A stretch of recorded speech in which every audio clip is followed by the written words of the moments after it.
What if I told you that debt isn't just taking your money, it's quietly stealing your future? Millions of hardworking Africans wake up early, work long hours, and still struggle to get ahead.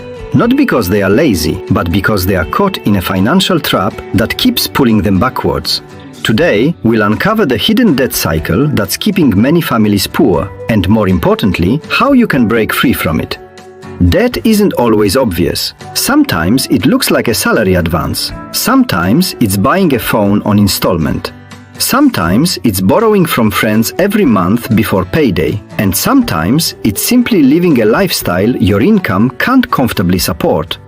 Debt itself isn't always bad. Businesses often borrow to grow, and homeowners may use mortgages responsibly. The real problem begins when debt pays for today's lifestyle while sacrificing tomorrow's opportunities. Instead of building wealth, every future paycheck is already spoken for. Let's understand why this happens. Across many African countries, prices continue to rise while incomes often struggle to keep pace. Food costs increase, transport becomes more expensive, school fees rise, rent climbs every year, yet salaries frequently remain almost the same. When emergencies happen, borrowing feels like the only option. At first, it seems manageable. I'll repay next month. But next month brings another expense. Soon, one loan is paying another. Credit purchases replace savings. Salary advances become routine. Without realizing it, debt becomes part of everyday life. Eventually, it feels normal. But normal doesn't always mean healthy. When people hear the word debt, they often think only about bank loans. But debt wears many disguises. There's consumer debt, borrowing to buy phones, electronics, clothing, or furniture. There's informal debt, borrowing from friends, relatives, or cooperative groups. There's salary advance debt, where part of next month's income disappears before you even receive it. There's business debt taken without proper planning. Then there's lifestyle debt. This one doesn't come with paperwork. It happens when monthly expenses consistently exceed monthly income, eating out too often, buying expensive items to impress others, maintaining subscriptions you barely use, taking vacations you can't comfortably afford. Each decision seems small. Together, they quietly drain your financial future.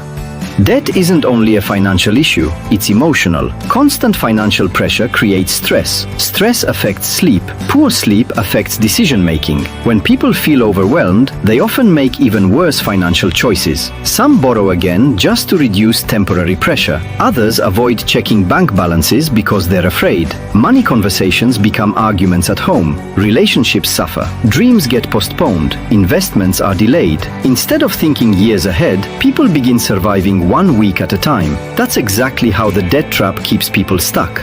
Escaping debt doesn't happen overnight, but it absolutely can happen.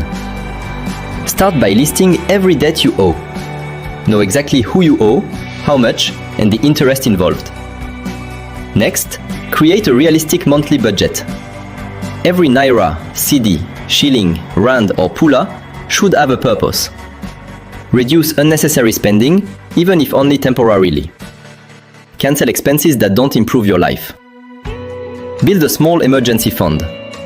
Even a modest savings buffer can prevent new borrowing during emergencies.